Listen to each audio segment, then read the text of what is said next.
What's good, y'all? Buckle up, coming through on a quick drop. So, boy, I tell you, all this motherfucking talking from these goofy ass niggas that's going on around this press conference and shit that's going on. So, check this out, y'all. First of all, I'm gonna tell y'all like this. When you hear BFTB say, I hear him over there on his live. His live's still on right now. He over there hooping and hollering on his live. So check this out. When you hear this motherfucking goofy say, Javante Davis is not gangster, he not a thug, he not this, trying to judge his life off of what he did, say he haven't never done this, he haven't never done that. Want to talk about all this personal shit that he don't know nothing about because he not from here. And he don't want to just accept that and shut the fuck up.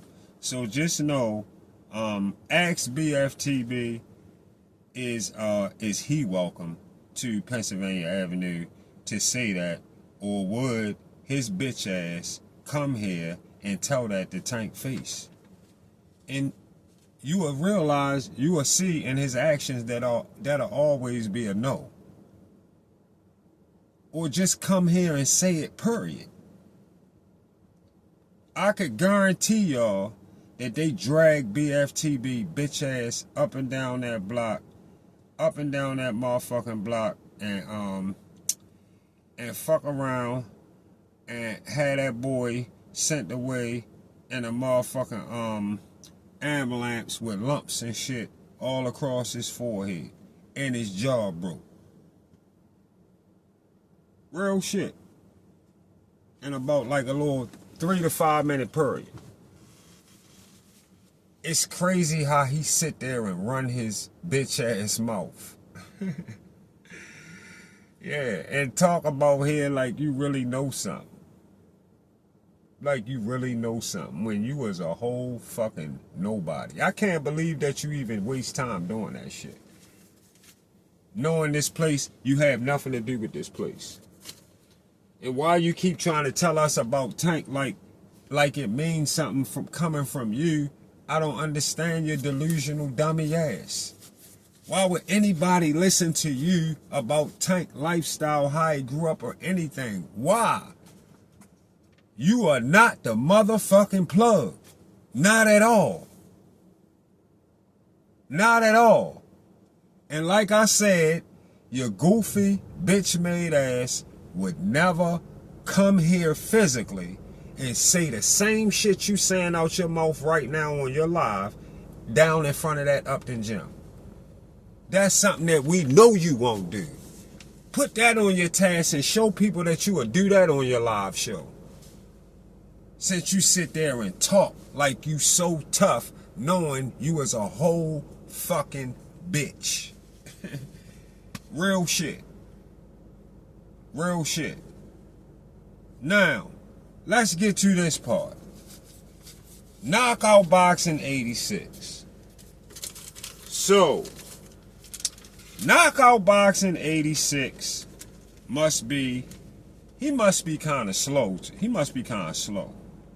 Because I have to say, I was watching I watched the Drew Titan joint today. I seen the motherfucking Drew Titan live today.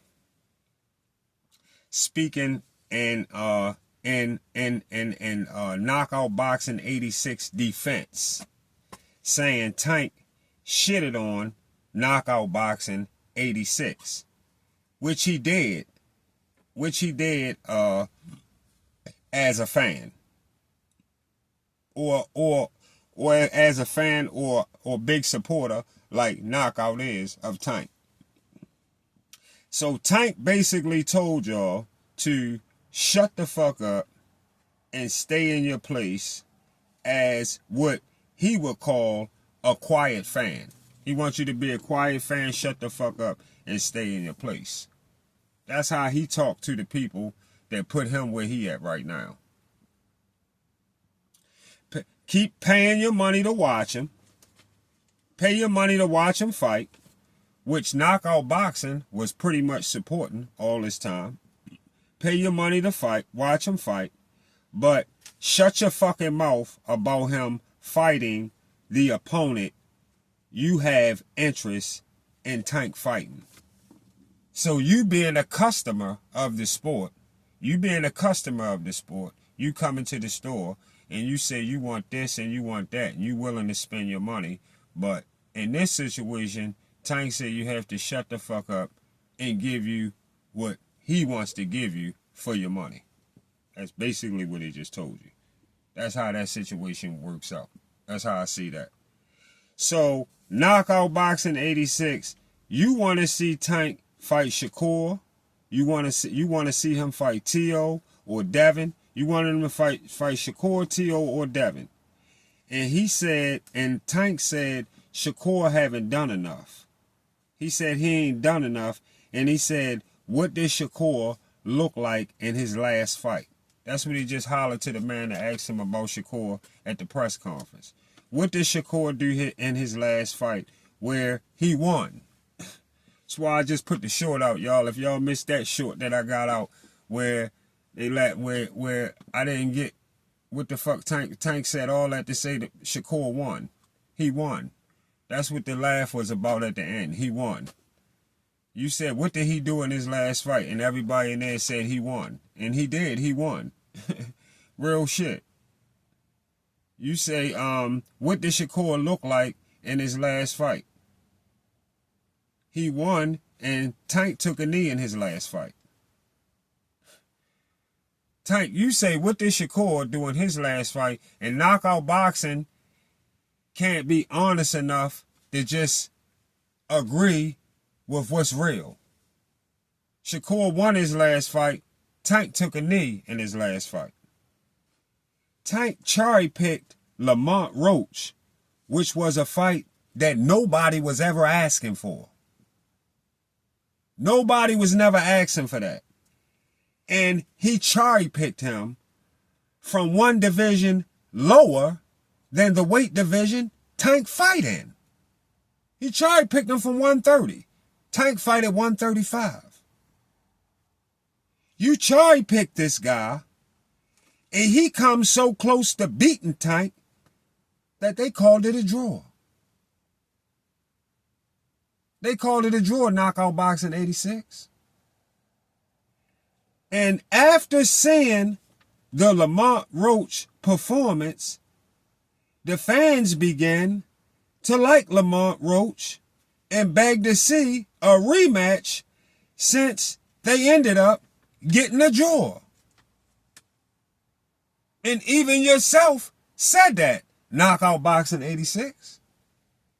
We need the rematch. So Tank and his team totally ignore the rematch and just scrap it. And just scrap it. And tell you Shakur just ain't done enough. Look at his last performance where he won. But they just say fuck the rematch with Roach after the fans see that Lamont Roach seems to be a threat. A cherry pick turned into a threat to beating Tank. And now all of a sudden they have a high interest. And now all of a sudden they have a high interest in seeing the rematch. And just like Tank wouldn't give us Shakur, T.O., or Devin, he pops out and sets up a WWE 2.0. He sets up a WWE 2.0 exhibition match with Jake Paul. A Coco fight. They Coco fighting. Yeah. His fans, Tank fans, ended up gaining interest And the motherfucker he cherry picked. And he ain't even give you that. He wouldn't even give you that as his next fight. So we all just said, fuck it. Go ahead and get the bag. Say you're getting the bag, go get the bag. It's all good. But what you just saying, fuck everything else? What is it, Knockout Boxing 86? Drew Titan points out the fact that Tank has no respect for the fans that put him where he at right now in life. Knockout Boxing 86 seems to be badly brainwashed between YouTube giving him a platform to talk on and Tank being this great fighter that has no interest in giving his fans any of the fights that they want to see him in. Not even the rematch off of a cherry pick that they never asked for.